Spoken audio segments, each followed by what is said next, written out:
15 dana, to je kraće od vašeg godišnjeg odmora, kraće od većine društvenih izazova na internetu.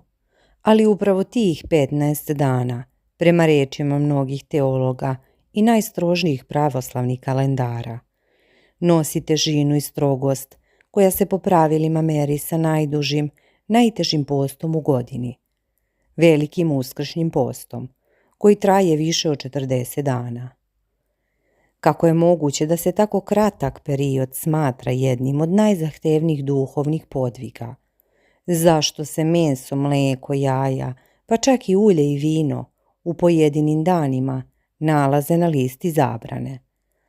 I zašto baš 2026. godine svi koji budu poštovali ova pravila moraju da obrate posebnu pažnju na jedan ključni datum, petak 28. avgust. Danas vas nećemo samo upoznati sa pravilima, zajedno ćemo otkriti zašto se ovaj post naziva i bogorodičinim, kakvu ulogu u njemu ima veroučiteljka Andrea Kereš, šta simboliše blagosiljanje grožđa i zašto se taj obred ne sme izostaviti. Ako ste mislili da je post samo jedite manje, duboko se varate. Ovo je priča o pokajanju, o Majci Božjoj koja odlazi u večnost, ali i o njenom vaskrsenju, o tišini koja je glasnija od reči. Ostanite sa nama, jer pred vama je kompletan vodič kroz Gospodinjski post 2026. godine. Od prvog dana 14. avgusta do posljednjeg zalogaja, koji ćete uzeti na veliku Gospojinu, a mi ćemo vam otkriti onu najveću zamku koju vernici često prave na sam dan praznika. Da li ste spremni da čujete šta to mnogi zaboravljaju, a zbog čega se mogu ogrešiti o praznik? Krenimo. Gospodinjski post 2026. godine zvanično počinje 14. avgusta i traje svega do 28. avgusta, kada pravoslavni vernici širom sveta obeležavaju jedan od 12 najvećih hrišćanskih praznika, Uspenje Presvete Bogorodice. U narodu ovaj je praznik daleko poznati kao Velika Gospojina. Iako se mnogi pitaju zašto post traje tako kratko, crkveni kalendar je neumoran. Ovo je jedan od 4 velika višednevna posta u pravoslavlju, pored Vaskršnjeg, Božićnog i Petrovskog posta. Ono što ovaj post čini posebno izazovnim jeste njegova izuzetna strogost, prema riječima mnogih sveštenika i proučavalaca crkvenih pravila. Velikogospojinski post se po svojoj strogosti poredi upravo sa Velikim postom. Da bismo razumeli zašto je to tako, moramo se vratiti na sam početak i razumeti njegovu suštinu. Ovaj post je ustanovljen u čast Presvete Bogorodice. Prema crkvenom predanju, Presveta Bogorodica je posljednje dane svog zemaljskog života provodila u postu i neprestanoj molitvi. Zato vernici, oponašajući njen primjer, kroz ovaj dvonedeljni period iskazuju ljubav prema njoj i pripremaju se za veliki praznik, kojim se proslavlja uspomena na njen zemaljski život, njenu smrt i uznesenje na nebo.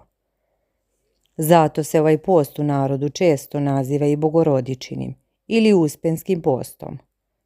Međutim, ono što je posebno značajno za 2026. godinu jeste jedan kalendarski detalj koji mijenja način na koji će se post završiti.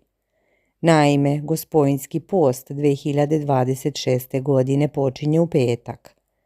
Sam praznik Velika Gospojina prema crkvenom tipiku uvek dan strogo posvećen postu, dan sećanja na Hristovo raspeće. To znači da, iako se post tehnički završava 27. avgusta uveče, na sam dan praznika ne prelazi se odmah na mrsnu hranu.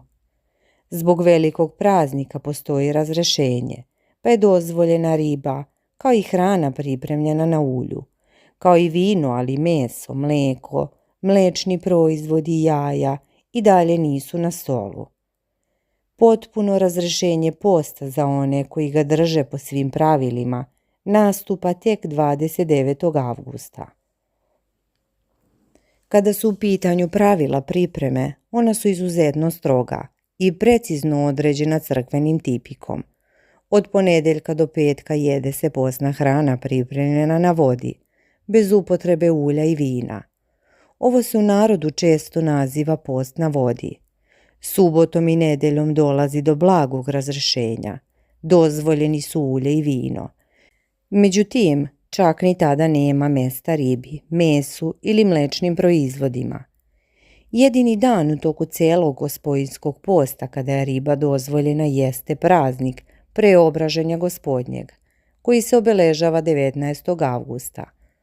Ove godine Preobraženje pada u sredu, što je posebno uočljivo, jer bi ta sreda inače bila jedan od najstrožijih postnih dana bez ulja i vina. Toga dana, bez obzira u koji dan nedelje praznik pada, dozvoljena je riba, ulje i vino. Ovaj dan je na neki način duhovni predak usred strogog podviga, ali i prilika za jedan veoma važan narodni običaj. Naime, mlado grožđe se po tradiciji ne jede sve do preobraženja, kada se u crkvi blagosilja. Tek nakon tog obreda vernici ga uzimaju i jedu. U krajevima gdje nema grožđa, blagosilja se drugo voće.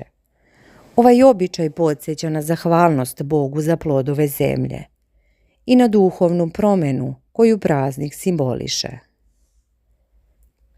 Ipak, post nije samo strogo vođenje računa o namirnicama.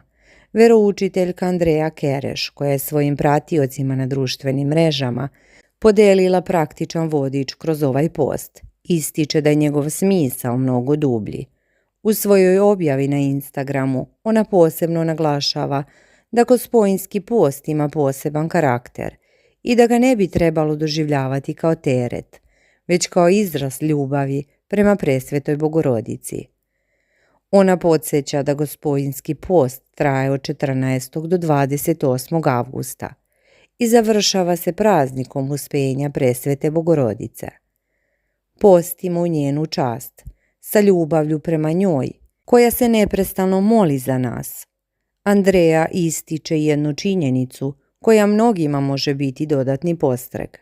Gospojinski post je najkraći od 4 velika godišnja posta. Kako ona kaže, post ne traje za uvek. Ovaj je čak i najkraći od 4 velika posta, ali plodovi koje donosi itekako mogu. U svom priručniku veroučiteljka izdvaja 5 razloga zbog kojih vredi prihvatiti post kao priliku za duhovni rad. Prvi se odnosi na potrebu da usporimo i makar na trenutak izađemo iz svakodnevne jurnjave. Post je prilika da zastaneš, osloniš se na tišinu, poručuje ona. Drugi razlog je jačanje volje i samokontrole. Treći je podsjećanje na one koji su u potrebi. Četvrti je čišćenje misli i oslobađanje od negativnih emocija. I na kraju, 5. razlog je produbljivanje molitve i odnosa sa Bogom. Ovi razlozi jasno ukazuju na to da je telesni post samo jedan deo podviga. Kako se u pravoslavlju uvek ističe, mnogo važnije je uzdržavanje od loših misli, svađa, osuđivanja, ogovaranja i svakog oblika zla. Smisao Gospojinskog posta nije dakle samo uzdržavanje od određene hrane, već pre svega duhovno čišćenje, jačanje vere, molitva, praštanje i činjenje dobrih dela. Posebna pažnja se poklanja i samom završetku posta. Kao što je već pomenuto, Velika Gospojina 2026. godine pada u petak. Zbog toga se na sam praznik ne prelazi na mrsnu trpezu. Na trpezi tog dana trebalo bi da se nađu riba, hrana spremljena na ulju i vinu. Ovo pravilo je naročito važno za one koji Veliku Gospojinu proslavljaju kao krsnu slavu. Oni gosta prvog dana u petak 28. avgusta trebaju da dočekaju postnom trpezom sa ribom, uljem i vinom. Mrsna hrana dolazi na red tek narednog dana, u subotu 29. avgusta. Greška koju mnogi prave jeste prejedanje dozvoljenom hranom. Čak i kada nema mesa, raskošna trpeza bogata začinjenim jelima ili slatkišima narušava smisao posta. Cilj je obuzdavanje slasti i neumerenosti, a ne pronalaženje zamena za luksuzni obrok. Oni koji su se pridržavali Gospojinskog posta, dan uspenja presvete Bogorodice nosi posebnu blagodat, jer mogu da priđu pričešću uoči praznika 27. avgusta. Služi se bdenje i osvećuje se voda. Iako se post prekida sutradan i sam dan Velike Gospojine provodi se u tišini, radosti i porodičnom okupljanju. Međutim, ovaj praznik nije samo o hrani. On je o sjećanju na trenutak kada je presveta Bogorodica prema predanju preminula i potom uznesena na nebo, predavši svoj duh u ruke svog sina. To je dan koji se u narodu vezuje za vodu i bosiljak, koji se smatra Božjom biljkom. Vreme između Velike i Male Gospojine naziva se međudnevnice i veruje se da je taj period najbolji za branje plodova i lekovitih trava. Tada žene beru cvijeće od lipe, bosiljak, hajdučku travu, plod od rena i druge biljke. Važno je napomenuti da pravilna ishrana ni tokom Gospojinskog posta nije ista za svakoga. Stariji, trudnice, dojilje, mala deca, bolesni i ljudi koji obavljaju teške fizičke poslove. Trebalo bi da se o načinu posta posavetuje sa svojim duhovnikom ili sveštenikom. Crkva uvek naglašava da je post sredstvo, a ne cilj, i da je duhovno zdravlje važnije od strogog pridržavanja slova zakona, ako on šteti telu. U tom smislu post se uvek prilagođava uz blagoslov duhovnika, jer je cilj duhovno čišćenje, a ne iscrpljivanje tela. Kada govorimo o istorijskom kontekstu, Gospojinski post je ustanovljen još u prvim vekovima hrišćanstva, a praznik uspenja se u crkvi slavi od 4. veka. On uvek počinje na praznik sedmorice braće Makaveja, 14. avgusta. Ovi datumi su nepokretni i ne zavise od datuma vaskrsenja, pa se svake godine post odvija u istom periodu avgusta. Ovo ga čini predvidljivim, ali izuzetno izazovnim, jer dolazi u jeku letnjih vrućinja, kad je organizmu prirodno potrebno više tečnosti i lakše hrane. Upravo zato što pada u avgustu mesecu punom svežeg voća i povrća, vernici imaju priliku da se posluže darovima prirode, koji su u skladu sa pravilima posta. Kao što vidite, Gospojinski post 2026. godine nije samo dvonedeljna dijeta, to je složen duhovni podvig koji podrazumeva disciplinu, molitvu, pokajanje i pripremu za jedan od najvećih praznika u godini. Bilo da ste revni vernik koji strogo prati svako slovo tipika, ili pak onaj koji se tek upoznaje sa ovim običajima, jedna stvar je sigurna. Ovaj post nosi sa sobom bogatu simboliku i duboku duhovnu poruku. A sada kada znate sva pravila, od dana bez ulja i vina, preko blagoslova grožđa na preobraženje, do posebnog petka 28. avgusta, ostaje vam samo jedno pitanje. Kako ćete vi iskoristiti ovih 15 dana? Da li će to biti samo promjena jelovnika ili pravo putovanje ka unutrašnjem miru? Pišite nam u komentarima. Podelite ovo sa onima koji planiraju da se pričeste. I ne zaboravite da lajkujete ako želite još ovakvih detaljnih vodiča. Jer kako kaže veroučiteljka Andreja, plodovi koji ovaj post donosi itekako mogu da traju dugo nakon što se trpeza ponovo napuni.